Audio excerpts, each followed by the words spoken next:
Magandang araw mga kabarya, and welcome to my channel Saudi Boy TV, and this is your Kuya Alan.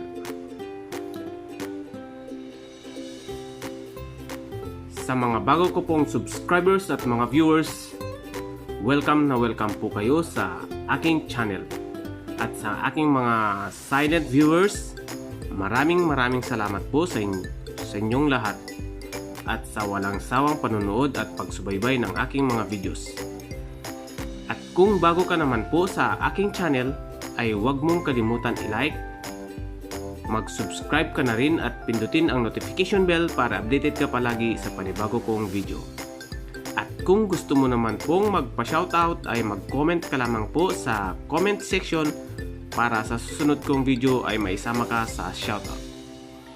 Guys, meron po tayong mga barya dito. Ito po ay mga barya ng Hong Kong. Meron po tayong $10, 1995. Ayan. Ayan po.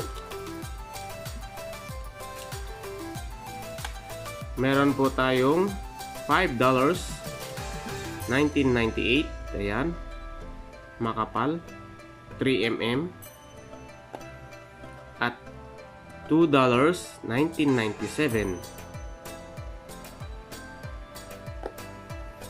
$1, 1998.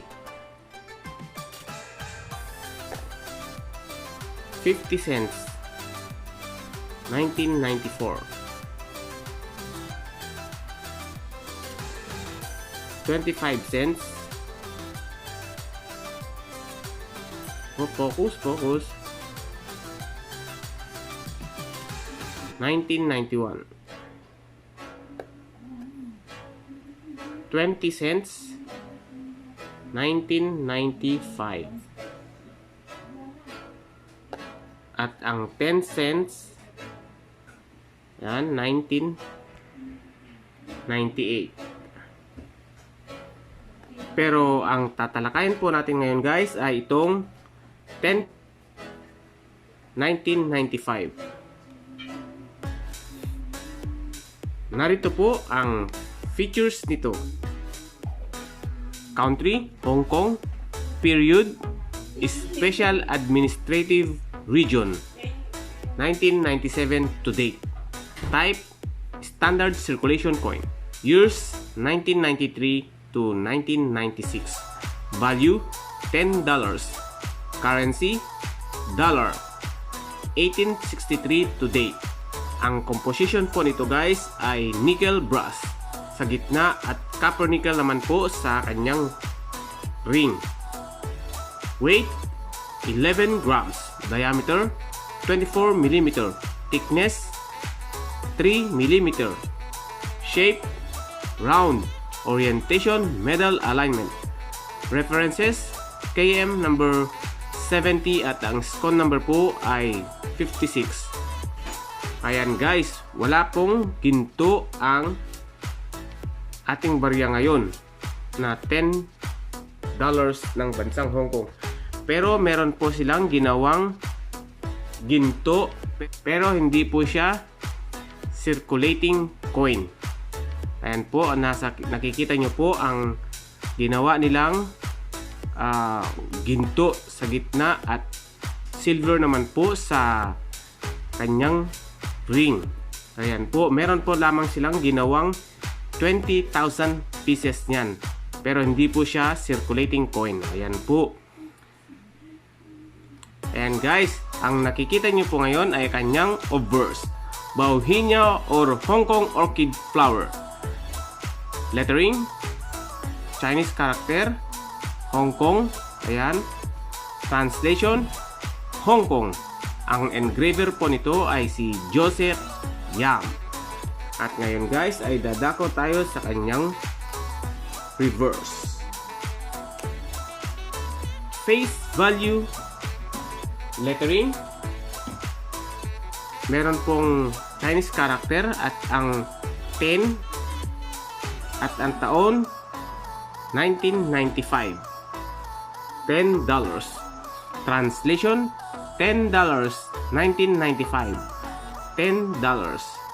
Ang engraver din po nito ay si Joseph Yam. Ang edge po nito guys ay segmented in 4 smooth and 4 reeded parts. Ayan po.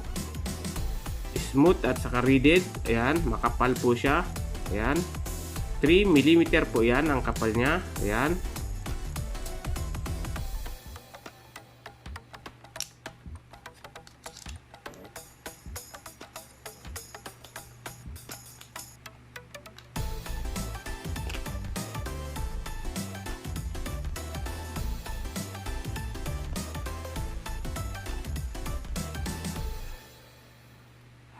At ngayon guys ay dadako naman tayo sa numista sa kanyang update price. Sa very good ay may halaga po itong 59.87 pesos. Sa fine naman po ay may halaga pong 57.59 pesos. Sa very fine may halaga pong 74.12 pesos. At sa extra fine po ay may halaga po itong 124.87 pesos. Sa almost uncirculated naman po ay may halagang 142.54 pesos. Sa uncirculated po ay may halaga po siyang 171.05 pesos. Ayan po ang update price ng $10 na may taong 1995. Ayan guys, itong barya natin po ay walang halong ginto. Meron po silang ginawang bimetallic din na ginto sa gitna at silver sa gilid, pero hindi po siya circulating coin. Ayan na. At ngayon guys ay dadako na po tayo sa ating shoutout portions sa mga nag-comment sa ating previous video. Mega shoutout po kay Angie Del Rosario, Ruel Semyon, Leon Renzo TV, Baby Coin Collector, CNS Vlogs PH, Kuya Popo, Ronald Halbena, George Sarador, Florabel Channel, Cyan Twin TV, Greg A. Ahero, at sa aming team na Team Alliance at Team Milka and Whitey Friends. At mega shoutout din po sa ating mga OFWs at sa ating mga frontliners around the world. Mega shoutout din po sa inyong lahat.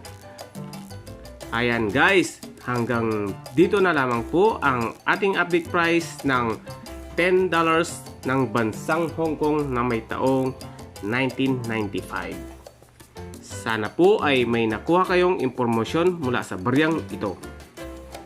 Maraming salamat po sa walang sawang panonood at pagsubaybay ng aking mga videos.